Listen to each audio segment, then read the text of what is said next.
What's up guys, Spin Firearms here, and today we're going to be talking about the Glock 43 and how to get 10+1 rounds out of it. Is it reliable? Should we trust it? Do we trust it?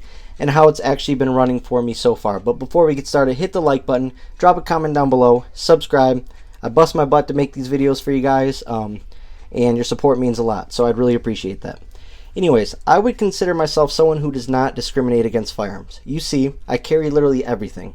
I have a 5+1 XDS chambered in 45, a pocket pistol that shoots 45, crazy, all the way up to carrying my Hellcat Pro, my Glock 26s. I have basically everything. Basically every kind of carry firearm there is, every size, but I still sometimes carry a single stack. My work carry is a single stack Shield and 357 SIG, as most of you know.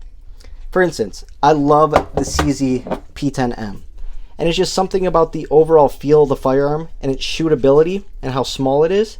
And it's 7+1 rounds, but that's why I carry it only in places where I'm going to have less chance of crime. You know, for instance, going to the mailbox, going to just pick up some milk real quick at the local grocery store, and so on. I have no problem with the single stack. Also, think about this. If you dump 7+1 in a self-defense encounter, right, and you don't hit any of your shots, or your shots aren't good enough, it's sort of, you know, on the borderline of should you carry a firearm at that point, right?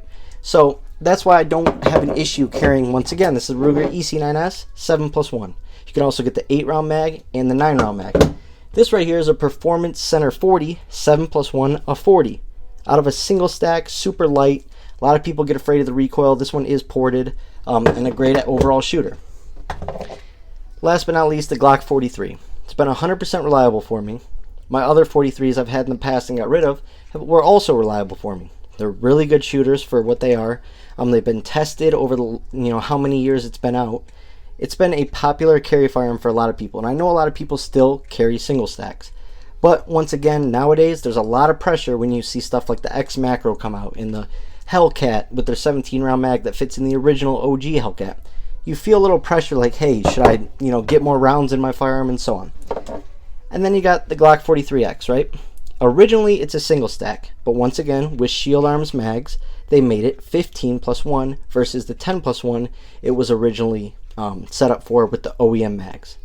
Question is, do we trust aftermarket mags? I have 8 Shield Arms S15 mags that are Gen 2s and 1 Gen 3, 100% reliable through thousands of rounds. And I actually shoot my Glock 43X a lot now. I also shoot my Glock 48 a decent amount.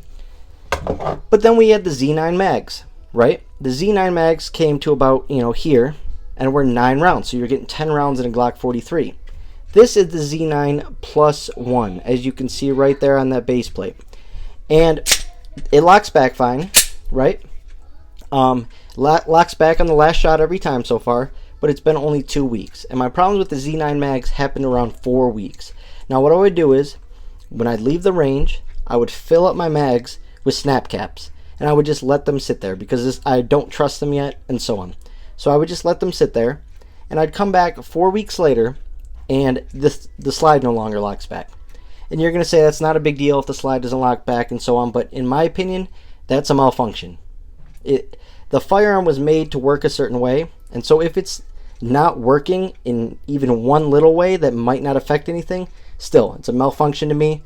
That just screams problems later down the line. That just screams a weak spring, messed up design on the follower. That screams malfunction to me. So I had 2 Z9 mags, and what they did is they sent me out some replacement springs.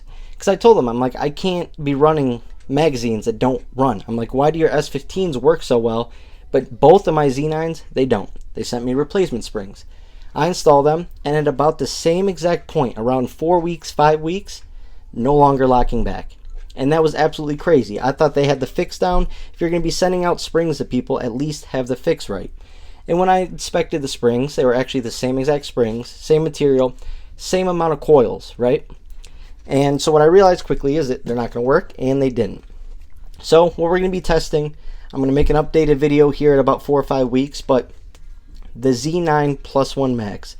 I feel like the spring in this is stronger. I'm not sure what would cause that. Like I said, at 2 weeks, it's still locking back. Every shot I take, it's locking back. The thing I also don't like is that gap.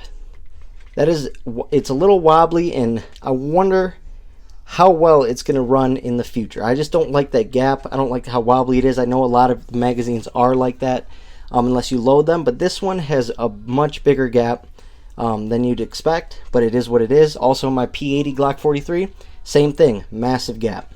But overall, like I said, it feels pretty good. You have this set up at 10+1. So let's take a look at why you'd want this. Overall, it's just thinner than the Glock 43X. Only in the frame. They run the exact same slide. You can literally swap these and they would run the exact same. But the frame is slimmer. And a lot of people would say, oh, that doesn't matter, that amount of width. But in my opinion, it definitely can. And also, I would normally run OEM mags in this. I wouldn't run Shield Arms mags unless I knew they were absolutely flawless through hundreds and hundreds of rounds. I would have to put it through some serious testing. But at the same time, you can run your 6+1 setup, in your pocket or for light carry the Shield Arms Z9 mag as a backup. Because overall, that's an amazing amount of rounds in a Glock 43, which are used to only 6+1. Let's compare it to the Ruger EC9S. So you can see where they get the extra 3 rounds from when you can make these comparisons. That's a 40 on the left. And that's a CZ, that's 7+1. So overall, it's going to be about the length of a Glock 43X, but just thinner, right? But once again, the question lies in, would you trust an aftermarket mag? Especially a mag, when I take polls, it's about 50-50. 50% of the people say, yes, we've had malfunctions. The other 50% said none. So do you trust your life with an aftermarket mag? Is it worth it to get 10+1 over 6+1? Drop it down below in the comments. Let me know your thoughts. Thanks for watching.